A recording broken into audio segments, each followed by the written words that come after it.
E a questão da felicidade é algo que a filosofia, né, tem se preocupado, já se preocupou bastante a partir dos estoicistas, a partir de Epicuro, Aristóteles. Então a gente tem a Ilíada de Homero, a gente tem toda uma visão de felicidade, digamos assim, filosófica, que nesse momento de rede social me parece esquecida ou banalizada, digamos assim, né? As pessoas deixaram para trás. Falo isso porque me causou um choque algum tempo atrás, quando eu soube, né, que existe aula de felicidade. Você já ouviu falar em aula de felicidade? Já ouvi falar. Aula de felicidade. Eu me lembro de um discurso no reitor da faculdade, né? Ele falou sobre um professor que tinha no currículo que dava aula de felicidade. Ora, e depois fui pesquisar, Harvard tem aula de felicidade, tem uma universidade em São Paulo também que tem aula de felicidade. Ora, se você precisa, como ser humano, ter aula de felicidade, significa que você não sabe mais ser feliz. Né? Porque você precisa aprender a ser feliz. Como assim aprender a ser feliz? Então não é da natureza humana ser feliz? Né? O que aconteceu, né? E aí eu me lembrei de um livro antigo que eu já li, deve ter pelo menos uns 12 anos, que é esse aqui, ó, Felicidade, do Eduardo Gianetti, que é um filósofo, né? Mas um filósofo mais moderno do que esses que eu citei.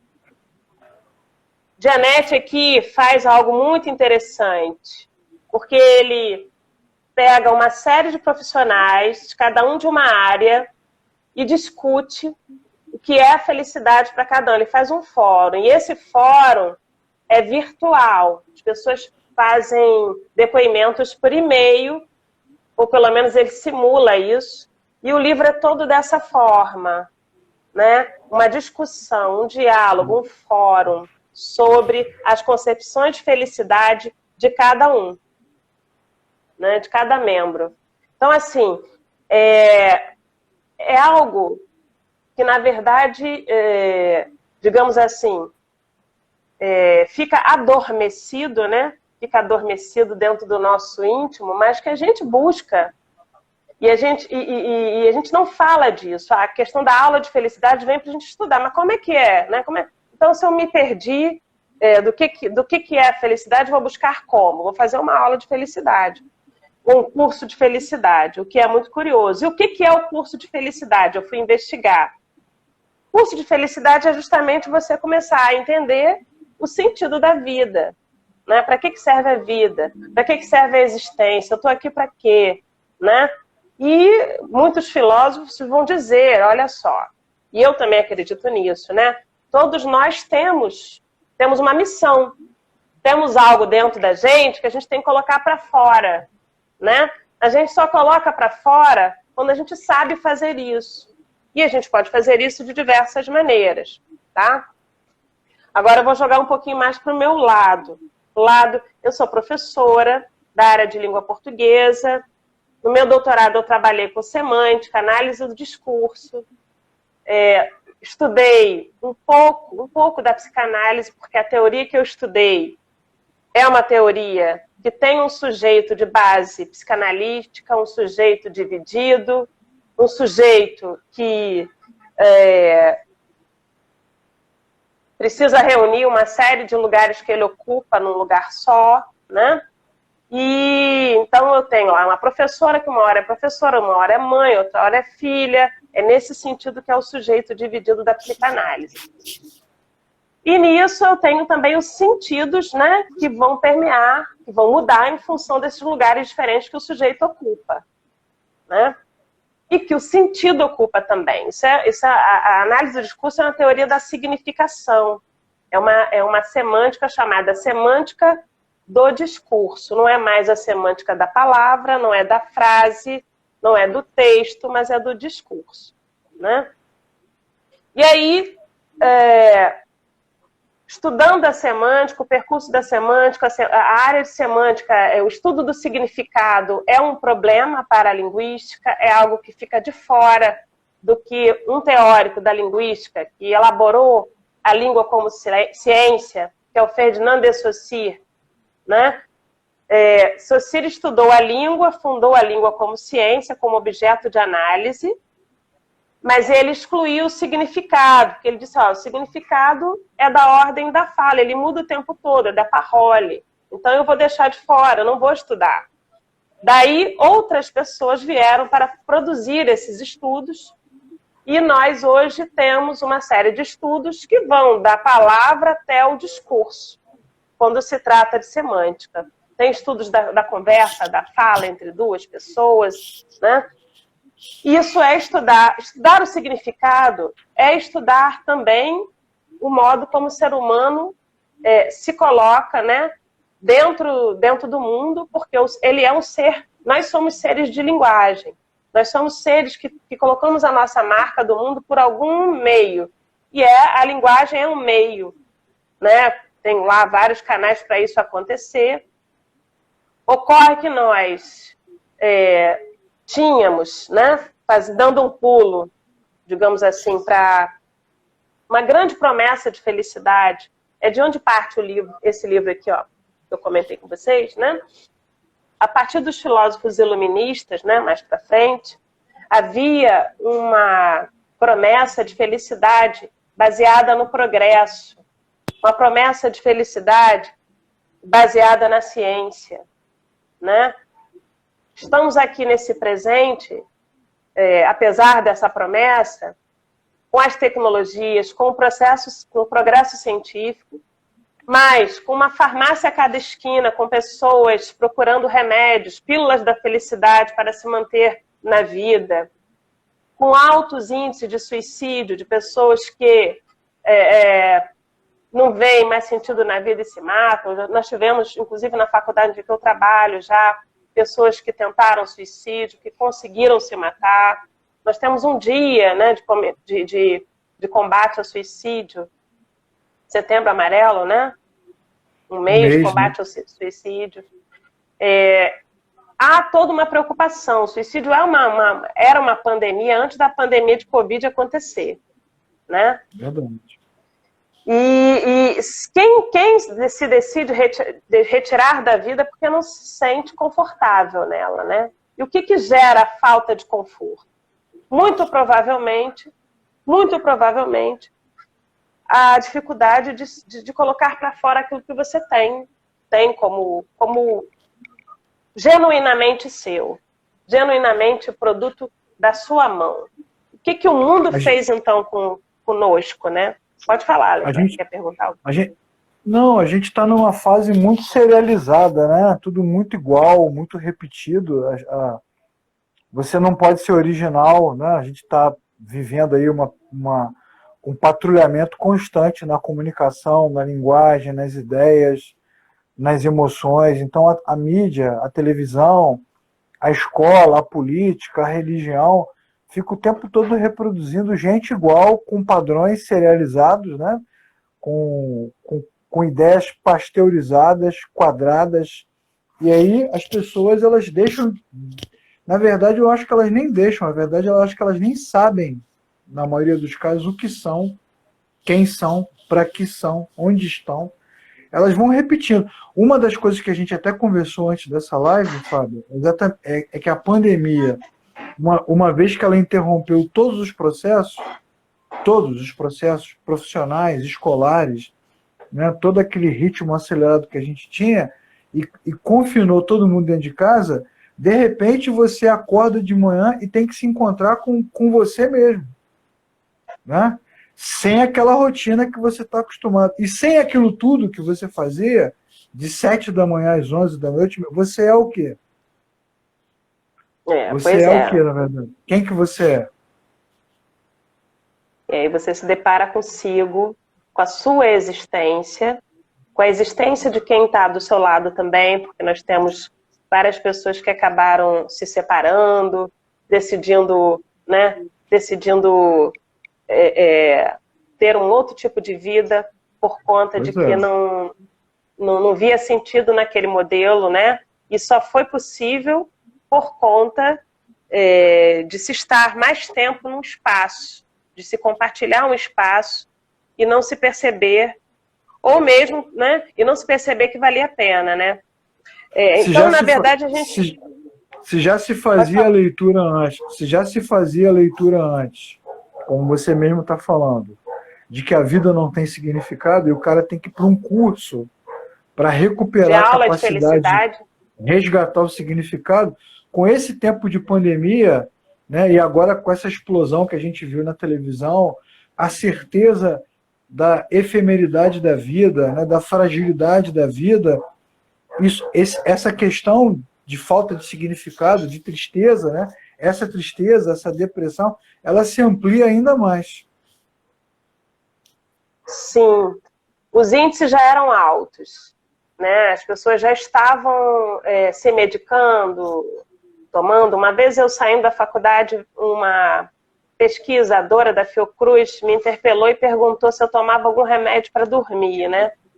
As pessoas tomam remédio para dormir, as pessoas tomam medicação a cada esquina. Aqui onde eu moro, em Niterói, tem uma farmácia a cada esquina, porque justamente há essa necessidade. O culto do físico, o culto daquilo que é exterior, das coisas, do consumo, tudo isso esvazia o que a pessoa é, né? Onde que a criatividade está nisso, né? A criatividade humana, ela é a nossa marca. Ela é aquilo que a gente deixa nosso e dá, né? Felicidade tem uma etimologia, né? Felicidade está ligada ao ato de amamentar, de dar algo. Muitas vezes as pessoas entendem felicidade como algo que você precisa ter, né? Captar, tomar de alguém, mas não, é dar. Felicidade é dar. Felicidade é dar amor, é dedicar-se a raiz dela, né, é por si só amamentar, é algo que vem de dentro, não é algo que está lá fora, né? Contribuir, né, compartilhar, deixar um legado, né, transmitir o que aprendeu. Por isso que as pílulas de felicidade não funcionam, elas são momentâneas, elas têm um efeito que é um efeito muito, né, momentâneo e que não vão trazer satisfação. E a criatividade envolve justamente resgatar do sujeito aquilo que ele tem e que ele gostaria de colocar para fora. No meu caso, como professora, eu lido com a escrita, a gente escreve, né, a gente produz poemas, produz crônicas, produz livro, produz artigo, conversa, mas a criatividade como condição de felicidade também se encontra nas relações, né, genuínas, né? Muitas vezes em que a gente se interessa por uma obra, sei lá, uma obra bibliográfica, mas não se interessa por outra, desenvolve produtos que são verdadeiros, que representam você de verdade, né? Como uma obra, né? Eu estou aqui, por exemplo, com uma obra dos meus alunos aqui, que é um livro dos alunos, de crianças que escreveram seus próprios textos, colocando a sua marca, desde pequenas, nesse mundo. Então, a expressão escrita, a criatividade escrita. Só que quando a gente cria, a gente não cria do nada. A gente precisa ler coisas, ser afetado pelas coisas do mundo para que a gente crie. Ninguém cria em função do nada. E a gente também vive uma era em que as pessoas não têm tido a vontade, né, de estudar, de desenvolver, de procurar. Ou se procuram, muitas vezes procuram nos lugares errados, em lugares em que não há qualidade. Eu entendo que é por isso que se precisou pensar em aula de felicidade. E por conta né, e porque essas aulas acabam sendo tão atraentes. A procura é muito grande. Eu estava vendo uma professora da Universidade de São Paulo, né, ela colocou lá, ofereceu a cadeira de aula de felicidade, já havia mais de 100 alunos procurando o curso. né? Então, por que será? É pela curiosidade apenas? Né? E o que seria uma aula de felicidade? Um passeio pelos filósofos, né? Um passeio pelo que os filósofos trataram sobre a felicidade e que, digamos assim, há 2000 anos atrás, ninguém experimentou, ninguém fez, ninguém praticou, mas também ninguém quer saber nesse momento. Então eu tenho o quê? Um resgate, entende? Porque o mundo se colocou de uma maneira tão esvaziada, e aí eu vou falar de sentido, esvaziada de sentido semanticamente falando, é verdade, que é preciso encher de novo, né?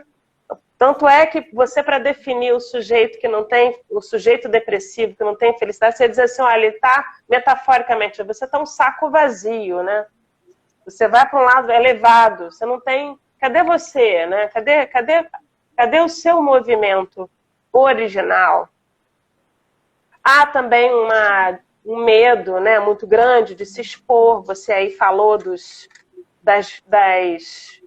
do policiamento, né, dos olhares que podem fazer com que as pessoas tenham vergonha de colocar o que elas de verdade sentem, medo de magoar o outro, né? Mas tudo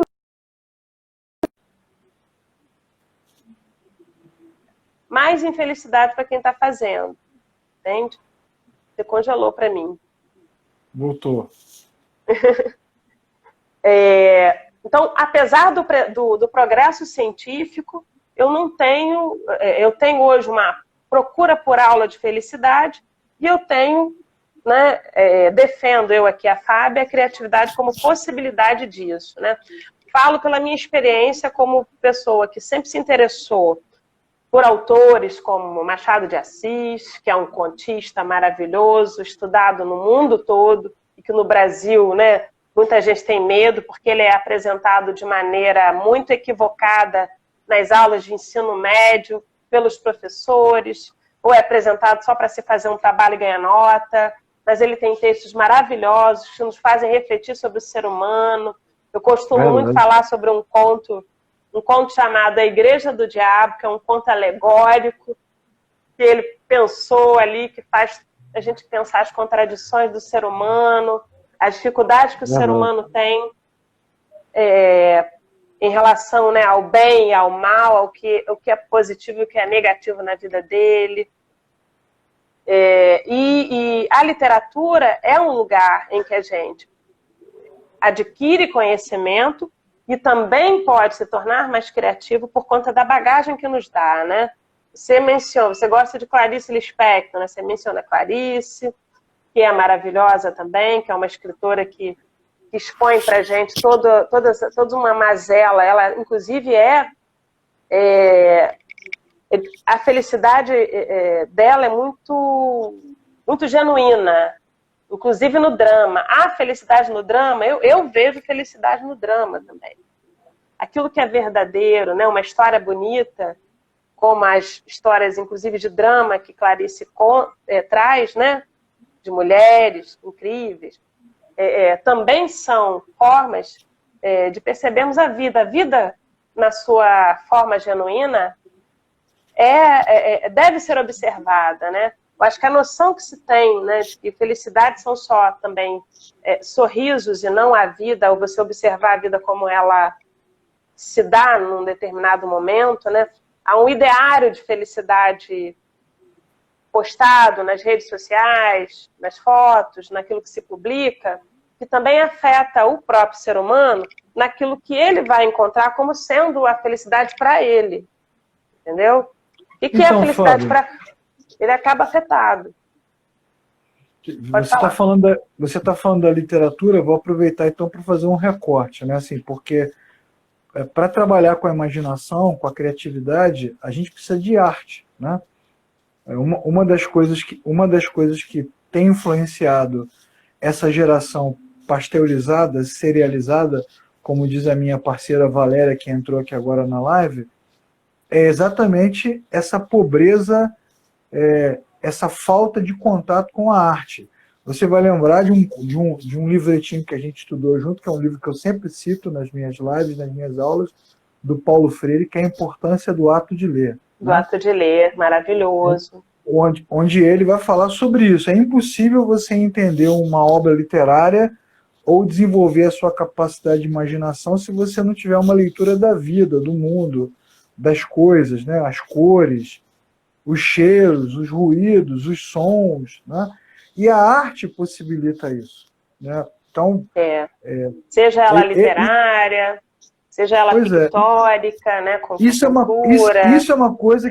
uma coisa que tem me preocupado, porque a gente vê um retrocesso na arte, uma vez que ela tem, em função de tudo que tem acontecido, a gente vê pouco interesse na literatura, pouco interesse na pintura, pouco interesse nos mais diversos estilos de música, né? Que são as questões que mexem. Inclusive, você citou Clarice, citou Machado de Assis, a gente poderia citar outros, Lima Barreto, José Lins do Rego, né? Poderíamos citar vários autores que eram pessoas com vidas muito difíceis, muito complexas, com crises interiores muito profundas, né? Fernando Pessoa, gente muito confusa. Na música, poderia citar Noel Rosa, né? Grandes compositores, Mozart, que conseguiram, através da arte, colocar para fora todos esses seus dilemas, toda essa sua pobreza, os seus medos, né, os seus conflitos, e isso torna essas pessoas quem elas são. É o significado delas, a existência delas. É a marca. Hoje a gente está sendo esvaziado de nós mesmos. A gente não pode ter problema, não pode ter dificuldade, não pode ser controverso, não pode ser contraditório, não pode ser paradoxal, né? E a marca desses grandes artistas, desses grandes autores, é essa vida deles interna que desanda. Esse desandar da massa do bolo é que torna a arte deles com tanta qualidade, com tanta beleza. Aleijadinho, né? Olha só, é paradoxal na própria obra, no próprio nome, né? Tá impresso no nome dele. Tá impresso no nome dele, né? E você admira a obra incrível que ele produz a partir da sua própria dificuldade. Então, a gente não admite ter dificuldade, né, Fábio? Acho que é isso, passa muito por isso. A gente não admite ser quem é. As pessoas sempre sabem tudo, né? E está em busca de um padrão. A aula de felicidade pode ser isso, né? A oferta de um padrão. É isso, é aquilo outro. Talvez é isso que a pessoa busque, ainda que na aula ela encontre uma outra proposta. Ela não vai encontrar isso, Na verdade, ele vai buscar, não, mas o que é? Não, eu vou pegar, sei lá, o segredo, né? Vou saber o segredo para ser feliz. Ele vai chegar lá, o que ele vai encontrar? Ele vai encontrar a ideia de felicidade que vários filósofos, ao longo de 2000 anos, ao longo da história, foram apresentando e colocando, né? E vivendo e defendendo essas ideias, né? Então, ele não vai ter nada pasteurizado, com certeza, nessas universidades. O que indica essa aula de felicidade é que, claramente, o sujeito esqueceu como ser feliz. Acho que esse é um índice muito importante de ser estudado, né? Bom, se o cara esqueceu de ser feliz, vamos ensiná-lo, né? Vamos ensiná-lo a sua natureza, tá? Você tá aí, você tem que buscar aquilo que te faz feliz. Você tem que tirar de si, né, algo grande, o que há grande dentro de você, apresentar como uma missão, né? Qual é a sua missão? Qual é o seu... Muitos vão mencionar e tem essas aulas, essas falas mais pasteurizadas, né? Qual é o seu propósito de vida? Isso é muito clichê. Pois mas isso é imitação dos filósofos, né? Do herói lá, de Homero, né? Que queria ter uma vida gloriosa, mesmo que ela fosse curta. Isso não é novo. Uma trajetória épica, né? Todo mundo quer uma trajetória épica. Uma trajetória épica, em que você vai... Aí a mídia te oferece isso, né? Modelos de casamento épicos, modelos de profissionais épicos, os coachings, né? Os coaches são os caras assim... Não existe mágica. Pô, impressionante. Se todos eles conseguiram tudo aquilo, não tem mais porta nenhuma para a gente entrar, né? Eles ficaram com Não. tudo. Não, eu acho que é muito complicado, né? Você achar que sabe tudo e que tem tudo para ensinar, né? Mas eu acredito que, modestamente, né, naquilo em que a gente estuda e é afetado, você tem a contribuir, né? É o que eu tenho procurado fazer. O Escriturando, né, que é esse projeto em que eu ofereço os cursos para os alunos. Eu dou a oficina de leitura. A cada semana eu ofereço um livro diferente, uma história diferente para as crianças. As crianças leem essas histórias, desenvolvem a sua criatividade ao produzir um texto com uma proposta diferenciada a cada semana, marcando-se como autores, né? E depois eu publico no final do ano a obra dessas crianças, a história que cada criança produziu. Faço uma coletânea e publico. O que é isso? Isso é incentivar que a criança, desde a tenra idade, desde 7 anos, desde o momento que está começando a se entender no mundo, faça reflexões sobre ela, sobre o mundo, sobre os problemas do mundo, porque as aulas são planejadas para isso, os livros são escolhidos nesse sentido. Então, é para que haja um condicionamento, né, semanal, em que o sujeito vai ter que se esforçar e criar algo em função de uma proposta. Eu acho que é uma forma... Inclusive, meus filhos também estão nessas oficinas e eu entendo que é muito produtivo, é muito mais produtivo do que você apresentar assuntos repetitivos para que ele memorize, como a escola continua a fazer equivocadamente, a escola tradicional, né? A criatividade é algo que é uma habilidade, é considerada a habilidade do presente ou do futuro, eu não sei, mas é a habilidade que nenhum computador, nenhuma inteligência artificial terá a capacidade, né? Por quê? Porque a criatividade está ligada ao significado que é mutável o tempo todo, né? E é exclusivo. Cada pessoa põe a sua marca no mundo e constrói significados a partir da sua pegada, a partir da linguagem. No dia em que o ser humano descobrir isso, ele vai deixar de se empastelar, né, nos grupos de iguais e vai começar a querer se diferenciar. Vai querer, na verdade, não ficar nas tribos, nem nas bolhas, né? Vai descobrir a sua força. Só que poucos têm a coragem para isso, entende? Poucos têm essa coragem. Nessa investigação em relação à criatividade, eu coloco... já fiz aí alguns confrontos, né, com outras áreas, por exemplo. Tem um filósofo chamado... o sobrenome dele é Glaser. Ele dá uma aula sobre filosofia do universo, né? E uma vez ele fez uma reportagem, ele participou de uma reportagem no Fantástico sobre a partícula de Deus. Uhum. E ele está dando mais aulas sobre o universo e sobre a física na prática. O curso dele se chama Física para Poetas. É muito interessante, né? E ele vai mencionar mais ou menos o que eu estou falando sobre criatividade. Vai dizer assim, olha só, no momento do seu dia, faça qualquer coisa diferente do normal, diferente do que você faz, né? Seja ler um livro diferente e construir um texto, seja fazer uma pintura, um trabalho lúdico, um filme diferente, um documentário, algo que fuja à sua rotina, né? Porque isso vai lhe dar um brilho nos olhos, algo novo, né? Isso vai trazer para você um elemento diferenciado. Isso é um movimento, né, de buscar, de caçar a criatividade em um determinado lugar de interesse nosso, né, ou do sujeito que a procura. Então, até os físicos.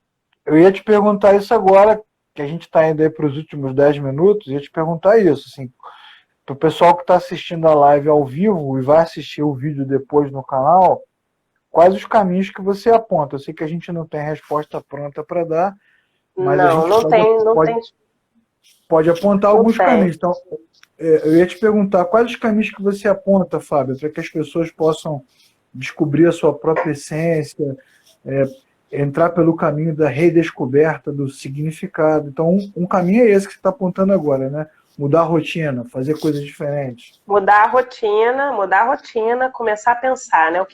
Mas tem que ser algo que é um diferente, mas é o diferente que faz parte do seu desejo, né? O que você quer fazer de diferente? Você vai lá e procura, né? Seleciona uma música diferente para ouvir, seleciona um livro diferente que você queira ler. Eu gosto muito de indicar obras de referência, porque esse livro é um deles que faz a gente pensar bastante. Ó. Eduardo Genetti, Felicidade, ele é espetacular em termos de você entender um pouco, né? O que cada pessoa diferente na sua condição pode pensar sobre felicidade. Uhum.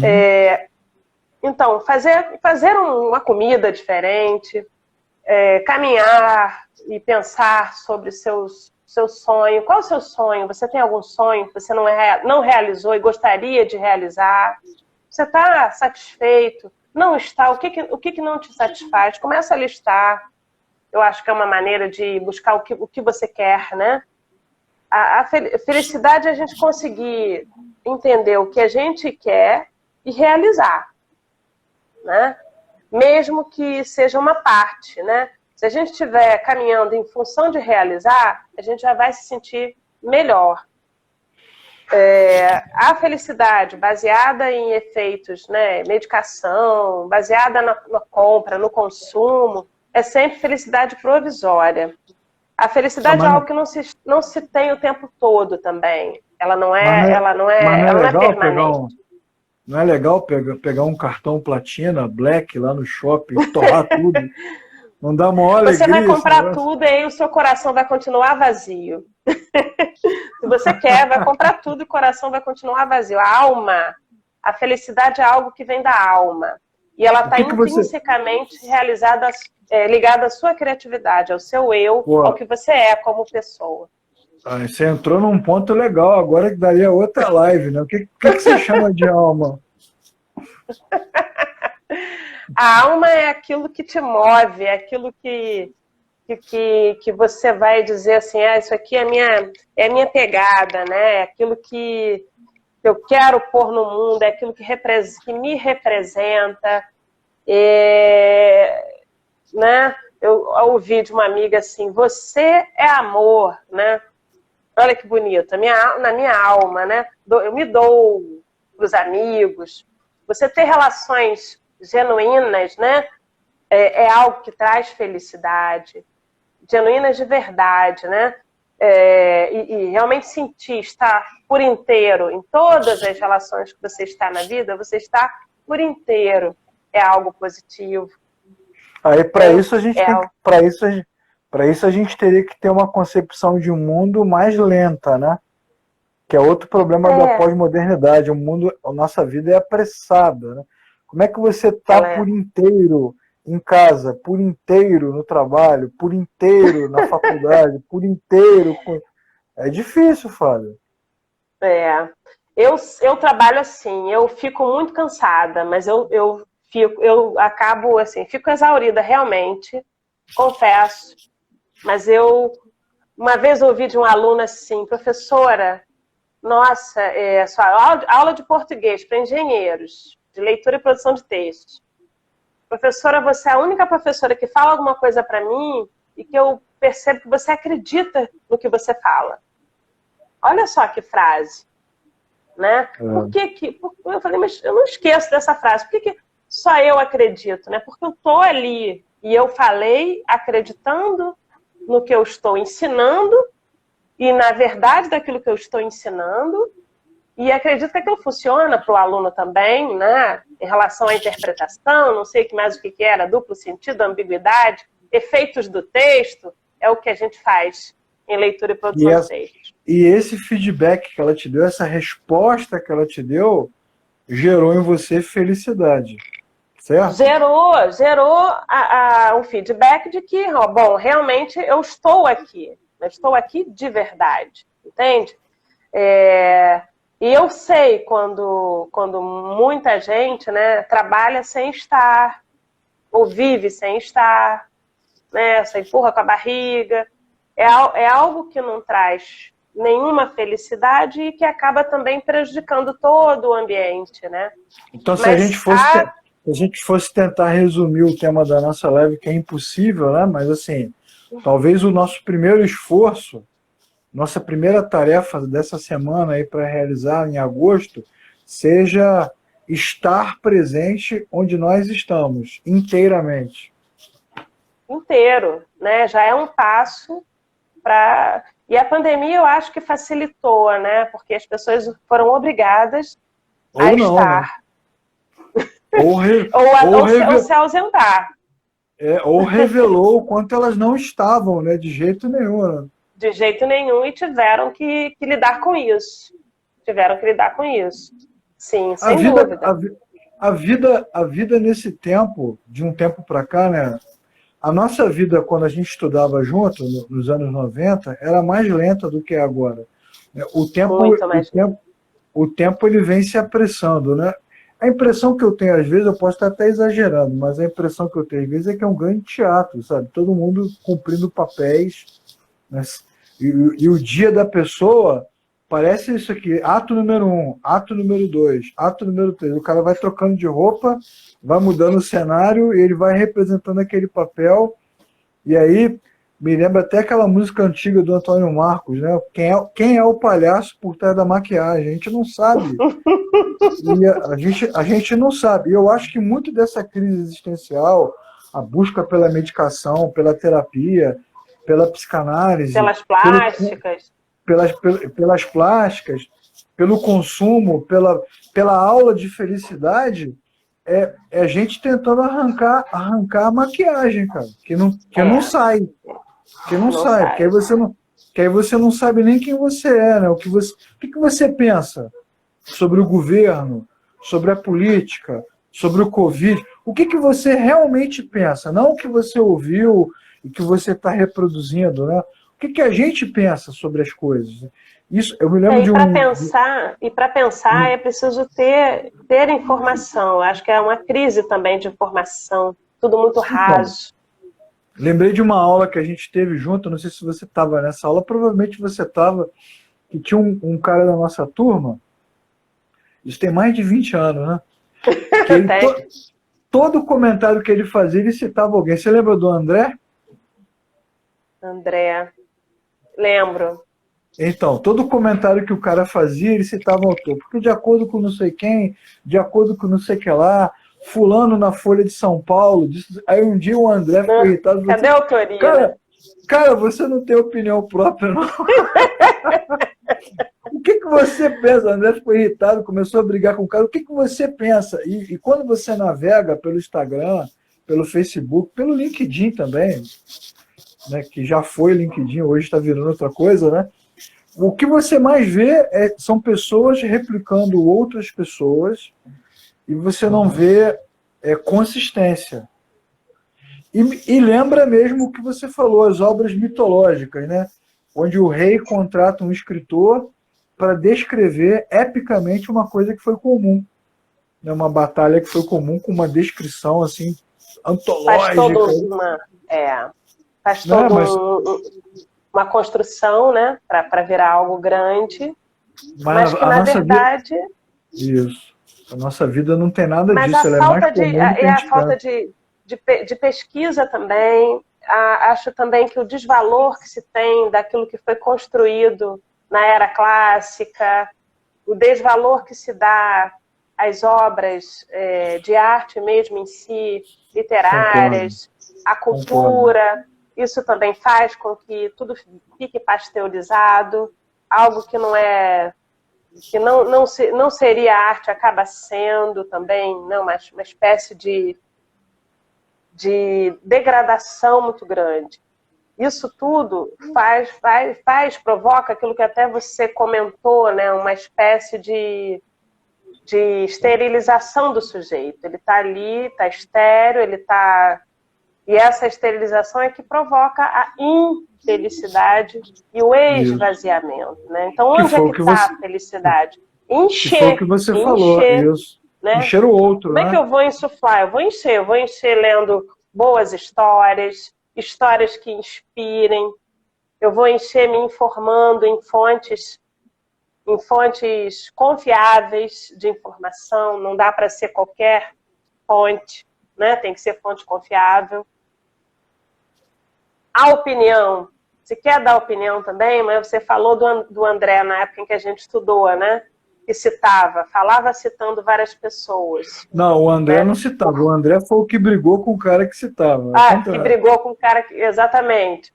Poxa, você não tem opinião própria, você cita, né? Só fala citando, cadê o seu espaço, né? Cadê a sua autoria, né? O seu olhar, né? Hoje a gente também tem um outro lado, que são as pessoas que não têm a informação do jeito como deveria, mas acabam querendo opinar, né? Sem respaldo, sem pesquisar antes, de maneira inconsequente, o que é também algo que tem, né, tem consequências negativas em relação a quem ouve, a quem é atacado, entendeu? Então, assim, por mais que eu tenha a minha opinião, eu tenho que verificar se a minha opinião é mesmo uma opinião ou é uma outra coisa, né? Um posicionamento agressivo, um posicionamento que está depreciando, denegrindo certos grupos, né? Opinião todo mundo tem, mas e só opinião, sem fundamentar com argumentos, ou fundamentando com argumentos que não fazem sentido algum, nem na história. Essa felicidade... Faz, entendeu?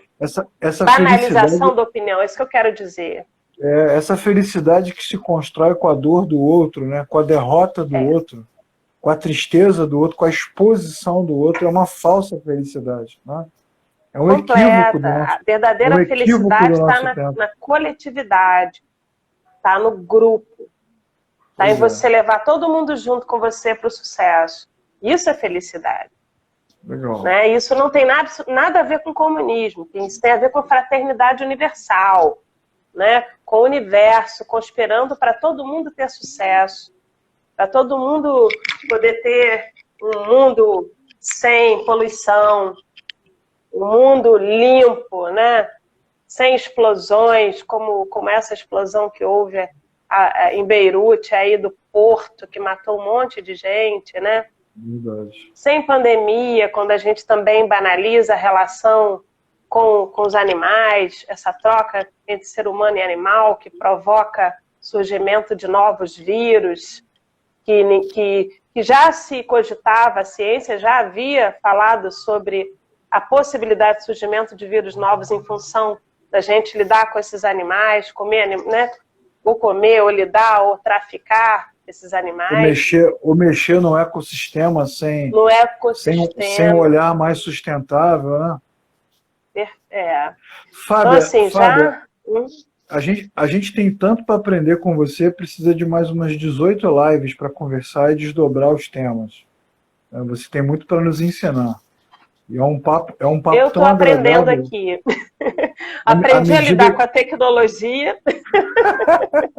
À medida que a gente vai desenvolvendo a conversa, ela vai ficando melhor, mas infelizmente o Instagram vai nos derrubar. Então eu queria que você primeiro me prometesse que vai fazer as 30 lives, como tá sugerindo a pessoa aqui, 30 lives. 30 lives? Meu Deus! E segundo, que você se despedisse da gente aí em 30 segundos, porque foi muito bom conversar com você sobre esse tema, e eu acho que um passo para a gente tentar redescobrir o significado e desenvolver a criatividade é conversar sobre esses temas, né? Dialogar sobre essas questões. Eu acho que se nós falássemos mais sobre felicidade, tomaríamos menos medicamentos, beberíamos menos, usaríamos menos drogas, Porque falar sobre felicidade é também, né, autoconhecimento, é conhecer o ser humano, a natureza do ser humano e aquilo que nos alimenta, né? Alimenta a nossa alma de novo, né? Eu gostaria de convidar todos a conhecerem o Escriturando Oficina, que fica em Niterói, na Otávio Carneiro, 143, sala 402.